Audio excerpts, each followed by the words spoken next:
Welcome back to the Hirewell Hot Corner, where sports and recruitment meet. I am your host, Dan Patel, joined as always by my Iron Man co-host, Louie Maurice. Really great to see you again. Episode 45. My man Garrett Cole 45, two zigzags. Let's jump right in. What's going on in your world, in the world of sports today? Well, 45, you got to throw it to Michael Jordan. Baseball number, I think he wore it for 9 games or something. And when he came back from retirement in the NBA, Yeah. Yeah, Michael uh, Jordan, well known for number 45. Yeah. absolutely, absolutely. So with that, what's going on in sports? Baseball, lots going on. People are starting to, teams. I think Pirates and Cubs pretty much they're going to be deciding are they buyers or sellers at the deadline. We got coming up on the end of the Euro Cup, and I believe it's what is it, CONCACAF or Copa America. Copa America. There we go. We're coming up on the end. So honestly, that's really all about it. We saw NHL draft happen. So, the dead of sports is right now. Hey, the MLB All-Star Game is next week. It's not that dead. Home Run Derby. We'll see some new faces in there. They still have to announce a few of the players. Here's hoping that O'Neal Cruz gets the call because that dude hits just straight bombs. But it should be fun nonetheless. An All-Star Game, you should be looking forward to it as much as I am. Not only is Pirates rookie Paul Skenes an All-Star, Cubs rookie Shota Imonaga is an All-Star. Yeah, both each other's kind of stud rookie pitchers. Granted, Shota is a little bit more experienced after playing overseas and I believe Japan or Korea. Paul Skenes is right out of college, essentially had a very minimal time in the minors. But either way, I mean, it's impressive. It talks about the hopeful futures for both of our teams. Paul Skenes, first player taken first overall in the MLB draft to make the All-Star game the following season. So congrats to him. I mean, he has been, you've seen him multiple times as a Cubs fan. I mean, He he brings is, it. Guy throws he, heat. he is so good that he's got the Pirates looking like they might try and buy at the deadline. Probably just because of him. I mean, I heard reports today that they're in talks to trade for a player right now, and I can't believe that, but I'll take it. We're A, real hot and cold. a player, like, is there a specific one? Taylor Ward, outfielder from the Angels.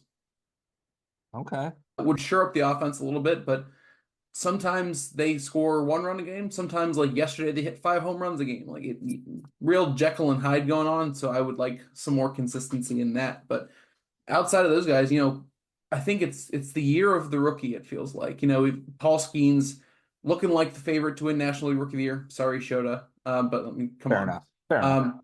WNBA, Caitlin Clark, Angel Reese, both already basically superstars in that league. Both all-star team as rookies. Angel Reese now holds the WNBA record for most games in a row with a double-double. That's crazy. Caitlin Clark is the first rookie ever to get a triple-double. I mean, they're shooting the lights out. Yeah, it's impressive. And, as a sport that there's always been, why don't they get the media attraction and all that? Nothing to say for that now. They got these two folks. Not only are they in the media a bit, I think it's Angel Reese a little bit more in the media when it comes to the rivalry of it all. Caitlin Clark tends to be a little bit more tight-lipped, but it has created a lot of talk. They're playing on ESPN now. I believe they play during the day, which is a little bit weird, but Yeah. it's great for that and great for the sport and see them both all stars and really making a name for themselves where they've already had a name, but in the WNBA, it's impressive and shout out to them. Congrats. I think they tipped off at like 11 a.m. this morning or something like that. A That's little bound weird. to change, I think. But yeah, I mean, Caitlin Clark and Angel Reese have created already this crazy budding rivalry between the Fever and the Sky. They're getting national attention. I think Angel more so because of Caitlin Clark too, but in her own right, she's playing just fantastic basketball. And it really comes to, these newcomers are just blasting onto the scene in multiple sports. I gotta figure there's a way we can talk about this. Absolutely. So, we are talking about newcomers making a splash kind of on day one. It brings up, was it expected? We're kind of segueing this into recruiting by talking about it from recruiting and a new hire standpoint. So, did you bring this person in thinking it was going to happen? Was it a requirement that they're coming in maybe with knowledge of the space, rolodex to bring to the table? So, we'll talk about it from things we see from our clients. Sometimes it is unexpected and what this person's doing to hit the ground running this fast that maybe came out of the blue. And then also on the other side of the coin, why clients are like, well, we need someone who has this knowledge, experience, level, whatever, off of day one. Yeah, I think it's important to kind of identify the major difference here because we talk about newcomers in these sports. Caitlin Clark, Paul Skenes, they've been playing this sport basically their entire lives. I mean, they're newcomers to the level of professional sport that they're playing, but it's not like they've never done this before. I mean, Caitlin Clark was the best basketball player in college basketball for the last 2 years. Paul Skenes won the Golden Spikes Award for the College World Series MVP at LSU in his season last year. We say newcomer because they're both rookies. I mean, this is their first time in professional basketball, baseball, whatever you want to call it, but it's a little different than the career aspect. I mean, newcomers in a career, chances are they're fresh out of school, have never done this before. This is their first taste of like real life. Yeah, absolutely. So when we're speaking about it from that point of view, and someone who maybe comes out of college and hits the ground running and maybe a sales capacity, and they do really well pretty quickly, those things you look at are how were they trained? Is internal training really well? Again, I speak from sales. So do they have the personality? Can they get over the fact that you're calling people that really don't know why you're calling or want to hear from you? Can you get over that hump of rejection? And, I've seen it happen where people hit the ground and they're very good off the bat. I've seen it the opposite way where it takes a little bit more hand holding, but, you know, a lot of that comes in as to why that happens. It could be a personality, it could be internal training, and then to speak to it from the more experienced folks, I guess you could call the Caitlin Clarks of the world who are rookies to a new organization, not that they are rookies to basketball, but, are they coming in with contacts? Do they have a Rolodex of folks that they can call up, bring to the table almost on day one with their new product offering and say, hey, I've made the switch over to them. This is what they do. I think based on what I understand about your business, you could be a definite partner, client, whatever. So, that's kind of the two-prong approach. It's two different avenues, but I think that it really creates a good experience or a good informative session for the people that watch our show. Absolutely. Let's talk about one of those first. Helping clients figure out the need for the newcomer. We say newcomer, and newcomer means a lot of different things. In this regard, sometimes we're talking about newcomers who are, again, new to the industry, new to careers, period, or it could just be new to a business.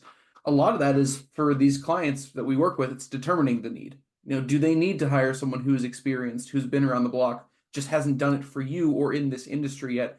Or are you really looking to kind of shape a young mind who you see a lot of potential in coming out of college? Yeah, I mean, we've seen it both ways. Companies like Cintas, who just do a lot of new hiring from a pretty wide offering, of different backgrounds, and they feel like they could take a ball of clay and really mold it to be successful at Cintas. Or in your case, Workleo, you need to have someone who has those expansive relationships in that industry, and I think we're seeing a lot more of that. Obviously, the level of the role comes in. An entry level SDR role is not going to have someone who has 10 years of experience compared to a VP role where, it could get very specific. Like I'm working on one for a client in the aerospace and defense industries that compared to someone who sells software, they're two different people. So having that Rolodex, people they can bring in on day one and sell to in an aerospace defense capacity, it does get a bit more refined. So in that case, we'd probably push them towards the more experienced person in that industry.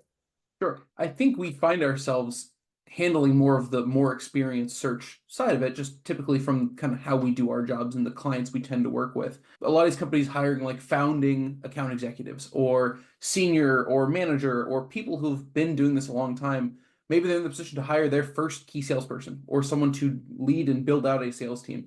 Well, you can't bring a newcomer to that because they haven't done it. They need to have the Rolodex, they need to have the relationships, they need to have the boots on the ground experience. But you talk about Cintas. We do work with a lot of companies who do that more of the widespread, young hiring, as you would call, or new hiring. And they do something similar to like a management trainee program. I know we're going to touch on the other side with the training piece, but that's just another area that companies have identified. Okay, well, we're looking for newcomers, but we're looking for that high potential newcomer to shape into what we think will end up being this really strong experienced person. Yeah, you kind of look at more of the intangibles, like do they have more of an outgoing personality?